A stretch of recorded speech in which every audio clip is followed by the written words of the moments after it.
Good evening, my collective community. I am your girl, Two Claps Oracle, and I want to get right into today's reading. Today's reading is a feminine reading. This is directly geared to the women.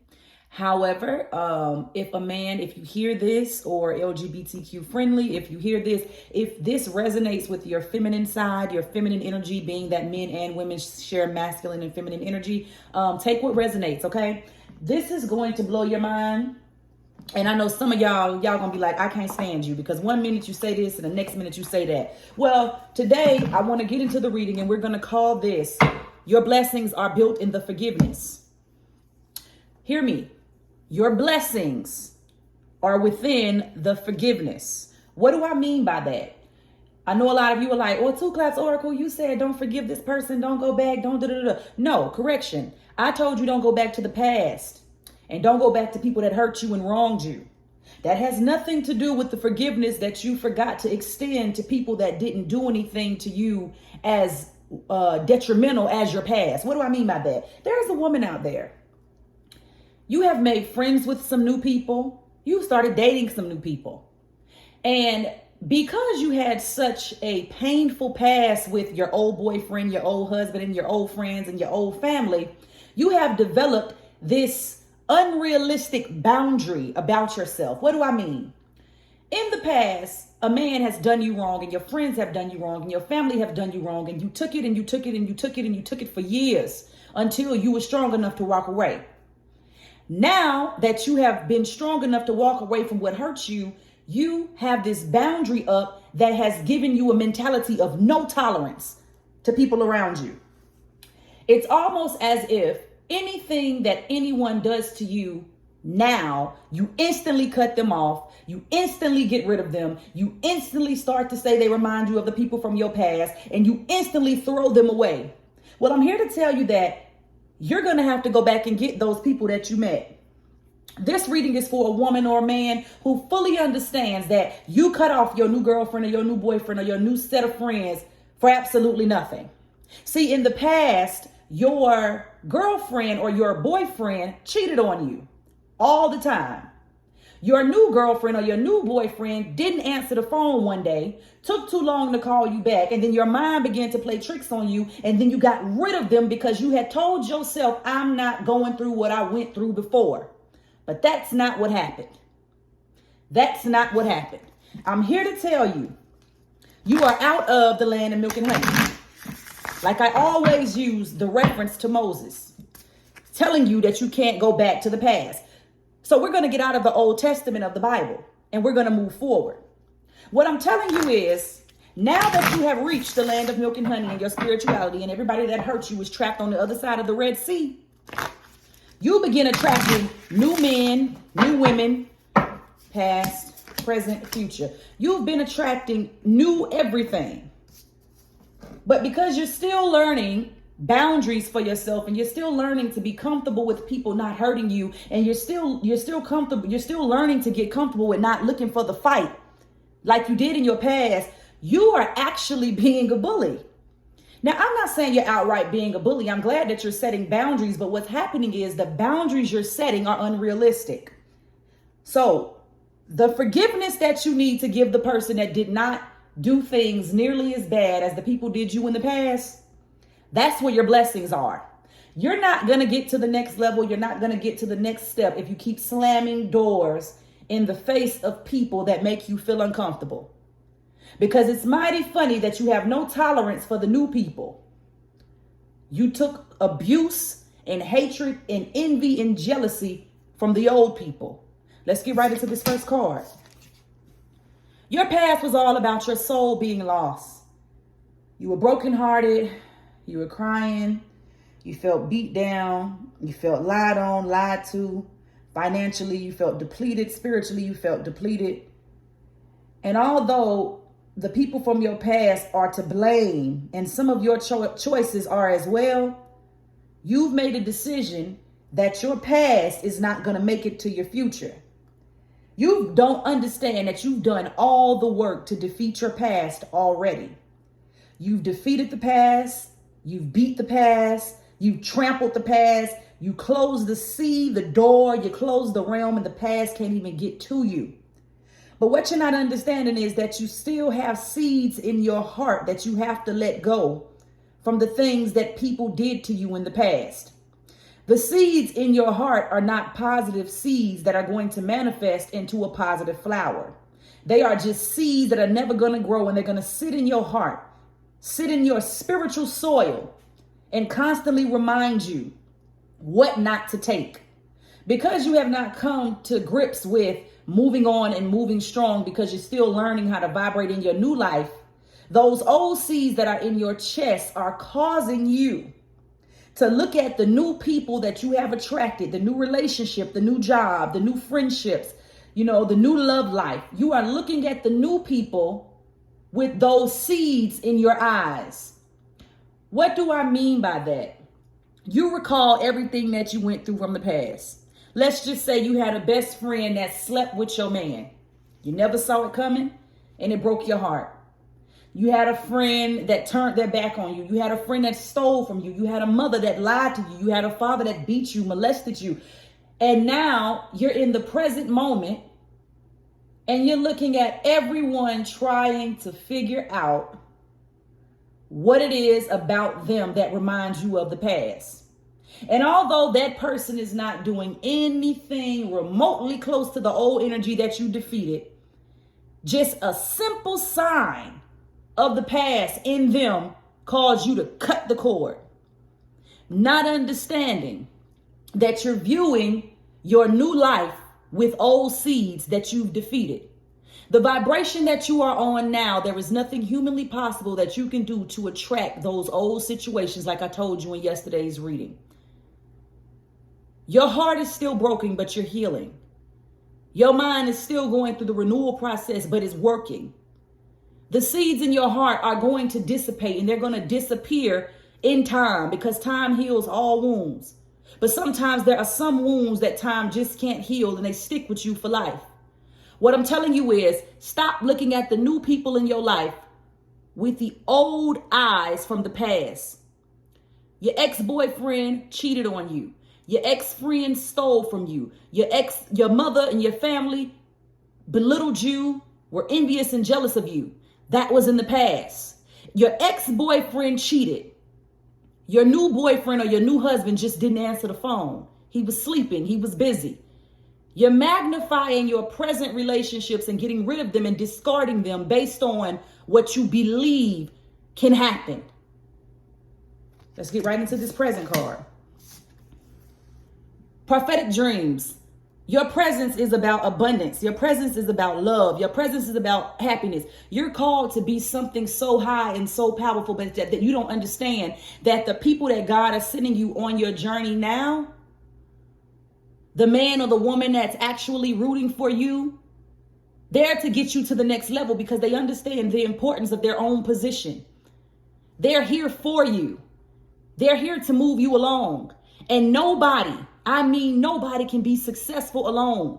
God alone is not going to get you to the level of success that you need to get to. Why? Because God is not a selfish God. If God just wanted you and him to get to success, that means nobody else around you would be blessed in the process. That means nobody else around you would go on their own separate journeys and change people's mindsets about the world and get them closer to God without you.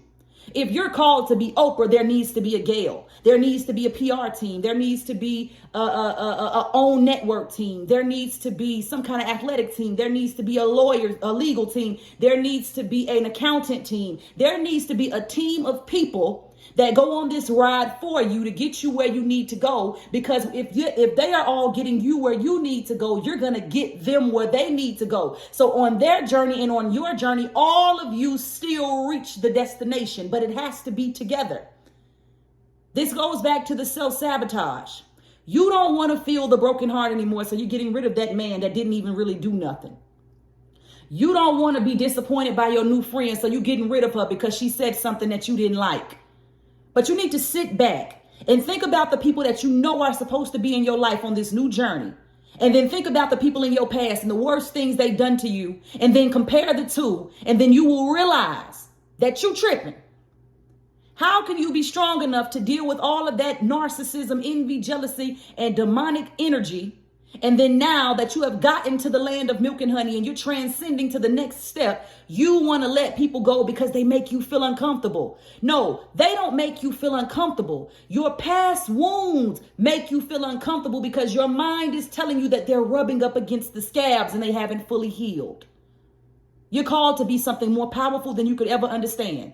But please understand, faith without works is dead. That's what the Bible says. And God is not a God who blesses individuals because that would derive in selfishness. Your climb to the top, your raise, your marriage, your love, anything that magnifies the kingdom of heaven is supposed to be something that gets other people in alignment. You're never going to get there by yourself. Let's get into your future card. Spirit of the East. What's uncomfortable about your new journey, your new friends, your new lovers, your new family members, your soul tribe, just a new way of life, a new spirituality. What's bothering you is that most of us are used to going in a straight line. What do I mean? Spirit will call you to go north or south. That's up or down. The path of least resistance is always going to be in a straight line.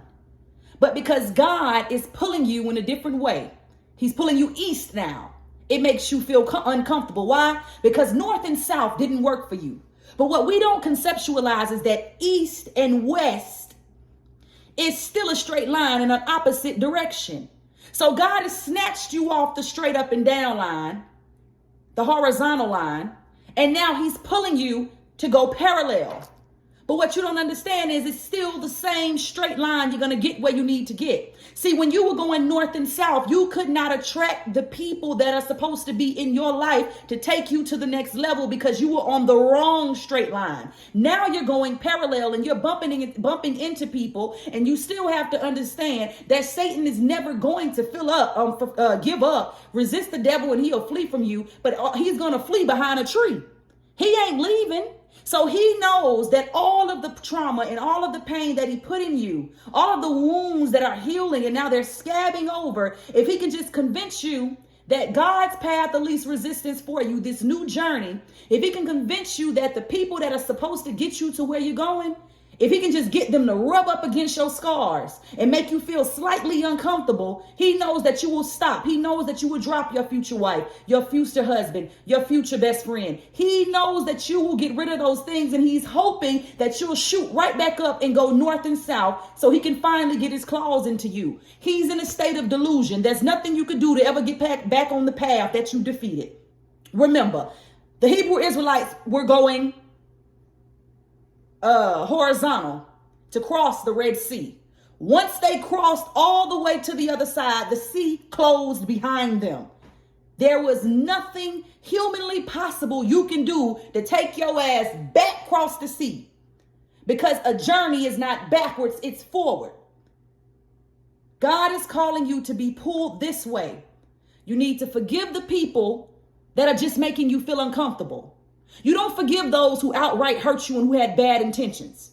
But you do forgive those who simply make you feel uncomfortable because you haven't taken the time to sit back and ask yourself, did they really mean to hurt my feelings?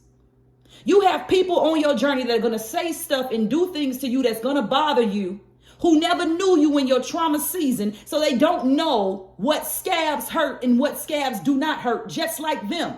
So if you're somebody that has a problem with your spouse or your new girlfriends or your friends or whatever not answering the phone, and the new person in your life does not have context as to why that makes you feel the way you feel, then how can they fix it? You are still healing just like I did. But understand, your past, those scabs and those wounds are healing. I understand that you have these boundaries up and they are amazing. But the level of boundaries that you have for your new life are the exact same boundaries you would have needed in your past, and then we would have never been on this journey. Your past taught you to have boundaries and take no nonsense and cut off what doesn't serve you. But your past did not call for you to just be an outright discarder. That is what narcissists do. Don't kick people out of your life that don't know what hurts you, that don't know what triggers you. There's a woman and a man out there right now. You have found a man and a woman of your dreams, and you are getting rid of them and not talking to them and playing games with them because they've done something to you, and they're texting you right now trying to figure out what did they do. What they did was they rubbed up against a scab that they didn't even know existed in your past. You're called to a high level, but understand that you're not going to get to this high level alone. See, in your past, you was trying to bring everybody with you. And now that God has sent you people that you can take the journey with, you're unsure because they don't make you feel as comfortable as your pain did. See, you can see the pain coming in the past, but nobody tells us how to be healthy and healed when there is no pain presented. You're not going to get where you need to get alone. God has specifically designed you to bump into these people because you are now on a new journey. Extend your hand back to these people and forgive them. The other side of your forgiveness to somebody that harmed you, that didn't even know the magnitude of what they did, is your blessings. Don't get rid of people, and don't cut off people, and don't close the door on people who rub up against your old scabs and your old wounds, who had no idea how they got there, and they have no idea that you're still dealing with the healing process. Because at the end of the day, if you can make it through this season, your scab is healing. Once that scab is healed, there will be nothing anyone can do on your new journey to make you feel uncomfortable. Move on, move strong, forgive who needs to be forgiven, and forget who hurt you.